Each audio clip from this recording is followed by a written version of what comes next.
Ժողովի պատգամավոր Արծվիկ Մինասյան։ Հարգելի հայրենակիցներ, Հայաստան խմբակցությունը շրջանառության մեջ էր դրել քրեական օրենսգրքում փոփոխություն կատարելու մասին օրինագիծը,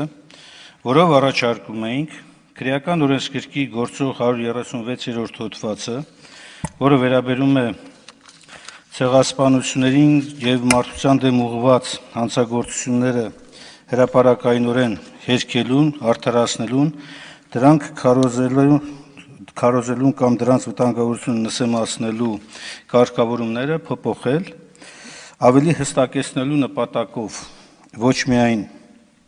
այս հանցագործությունների կոնկրետ սուբյեկտավորումով, այլ նաև հստակեցնելով այն իրավիճակները, երբ որ այս արարքը անվերապահորեն կառաջացնի քրեական պատասխանատվություն։ Մեր համար հիմք էր հանդիսացել ոչ միայն փաստացի վիճակագրական տեղեկատվությունը, որ այս հոդվածով որևէ անգամ երբևէ քրեական վարույթ չի նախաձեռնվել, թեև բազմաթիվ են եղել դեպքերը, փաստերը, երբ որ հայոց ցեղասպանության հերկման, արդարացման, մեղման ուղղությամբ հայտարարություններ են հնչել հրապարակային։ Բայց նաև երկրորդ կարևոր պատճառը նա է, որ այսօր ներկա պայմաններում, երբ իրավական կարգավորումները հատկապես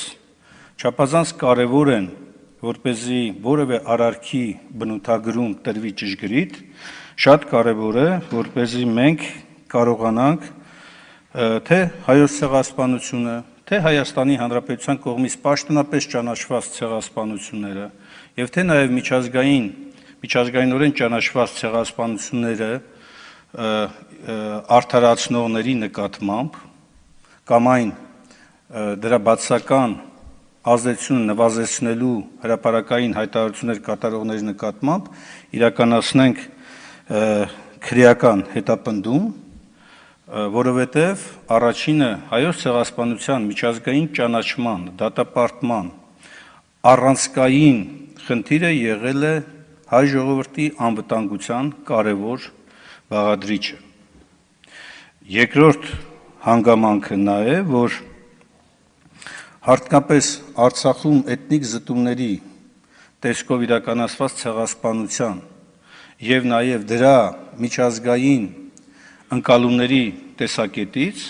չափազանց կարևոր է, որպեսզի նաև այս ուղղությամբ մենք կարողանանք հստակ իրավական կարգավորումներ առաջարկել։ Ելնելով այս հանգամանքներից առաջարկել ենք, որպեսզի այս հոդվածը վերափոխվի եւ դառնա ավելի պրակտիկ, ավելի գործնական։ Մենք ունենք անշուշտ կառավարության բացասական եզրակացությունը, որին վստահ եմ ժամանակ կլինի դեռ անդրադառնալու, ինչպես նաև փորձագիտական վարչության ազգային ժողովի տեսակետը, միանգամից ասեմ, որ մի շարք առաջարկներ մենք պատրաստ ենք նաև առաջինից երկրորդ ընթերցման ընթացքում քննարկել եւ իրացնել։ Կարծր չի այս պահին գոնե մեր դիրքորոշումը։ Հարակից զեկուցող շնորհակալություն, պարոն Մինասյան։ Պետաիրավական հարցերի մշտական հանձնաժողովի անդամ։ Հարցերի համար հերթագրում։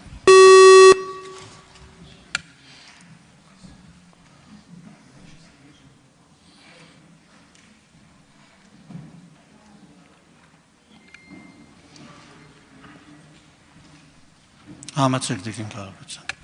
Շնորհակալ եմ, պարոն փոխոսնակ, պարոն Մինասյանից թվում է շատ կարևոր է, որպեսզի մենք օրինակներով խոսենք, հասկանալու համար, թե այդ որ տիպի արտահայտություններն են, որ դեռևս քրեականացված չեն եւ դուք առաջարկում եք քրեականացնել։ Ես հիմա մեկ օրինակ կկարդամ եւ կխնդրեմ ձեր կարծիքը ասել այդ մասին։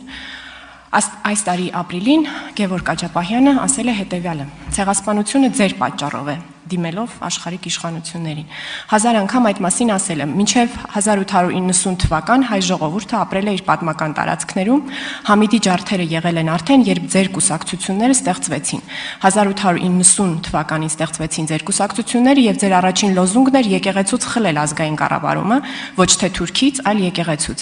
Իրենք հիմա չեն ուզում խոստովանել դա, կուսակցությունների ստեղծման առաջին գաղափարը եղել է ոչ թե Թուրքի դեմ, այլ եկեղեցու դեմ։ Եկեղեցուց խլել կալվածքները, որ փողով զենք գնեն։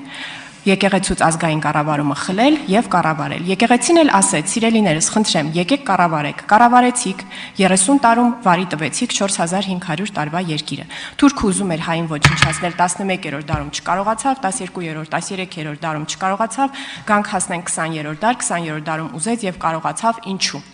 Արդյոք ձեր առաջարկով այսպիսի արտահայտությունը պետք է ուրեմն քրեական հետաքրքրության առարկա դառնա։ Շնորհակալ եմ։ Ակնհայտորեն առաջին մասը այո, շարունակությունը, որովհետև չգիտեմ ինչ մասներ, ինչ տրամաբանությամբ էր կառուցված, առաջին մասը միանշանակ այո, առնվազն պետք է իրավական գնահատական տրվի։ Ինչպես որ պետք է իրավական գնահատական տրվի այն հայտարարությանը, երբ որ ասում է, որ մենք դեռևս պետք է պարզենք, ինչ տեղի ունեցավ մեր հետ 1915 թվականին կամ այն ժամանակ, երբ հայ ժողովուրդը գնում էր կառափնարան կամ չգիտեմ ինչ, այլ կերպ ասած, երբ փորձ է արվում զոհին ներկայացնել որպես մեղավոր անձ։ Սա նշանակում է, որ բոլոր նմանատիպ հայտարարությունները, արտահայտությունները, որոնք հայոց ցեղասպանության փաստը կարող են կասկածի տակ դնել, որոնք կարող են հայոց ցեղասպանության հետևանքները մեղմացնել, պատճառահետևանքային կապը աղավաղել, փորձել թուրքերի իրականացված երիտուրկական կառավարություն, օսմանյան կառավարության այլ կառավարությունների կողմից իրականացված հայոց ցեղասպանության փաստը որևէ ձևով կասկածի տակ դնել։ Արձագանք։ Այսինքն դուք համարում եք, որ օրինակ այն դասագրքերը, որոնցով ես դպրոցում սովորել եմ եւ որոնք գրվել են դաշնակցական կրթության նախարարների օրոք, նույնպես պետք է լինեն քրեական հետաքրքրության առարկա, որտեղ դրանցում ես անցել եմ հետեւյալ պատմական պատումը, որ հայկական հարցը մշտապես եղել է մեծ տերությունների շահարկման գործիք ընդդեմ օսմանյան կայսրության։ Եվ սա է նաև ուրեմն հանգեցրել, այս հանգամանքն է հանգեցրել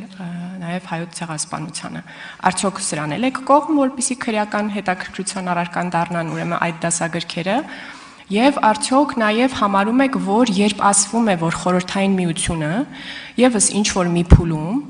Լենին-Աթաթուրք պայմանավորվածություններից դուրս գալով եւ խորհրդային միություն Թուրքիա հարաբերությունների փոփոխվող կոնտեքստը հաշվի առնելով, այսինքն այն հանգամանքը, որ Թուրքիան դարձավ ՆԱՏՕ-ի անդամ, հայոց ցեղասպանության հարցը սկսեց օգտագործել որպես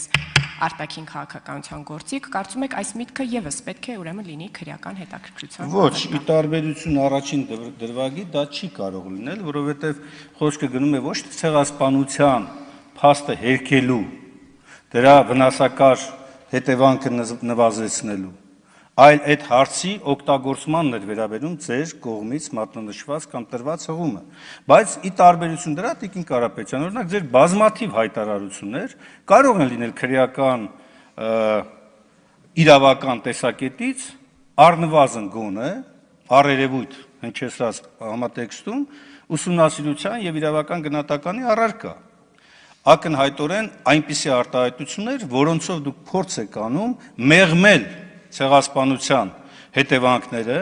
եւ բթացնելուն ուղղված գործողություններ իրականացնել հանրային ընկալման տեսակետից, ստեղծելով կեղծ ապահովության միջավայր, հատկապես ժամանակակից Թուրքիայի եւ նրա կրծեր կամ ավակ, չգիտեմ ինչ եղբայր Ադրբեջանի կողմից իրականացված գործողությունների մասով։ Հարցերն ավարտվեցին։ Պարոն Մինասյան, կարող եք զբաղեցնել ձեր տեղը։ Հարգելի գործընկերներ, այսօր բաց դռներ ծրագրի շրջանակներում ազգային ժողով են այցելել Լոռու մարզի Վանաձորի Ռաֆու անվան թիվ 19 հիմնական դպրոցի աշակերտները եւ ուսուցիչները, ողջունենք նրանց։ Հարակից զեկուցող պետաիրավական հարցերի մշտական հանձնաժողովի անդամ Ալխաս Ղազարյան։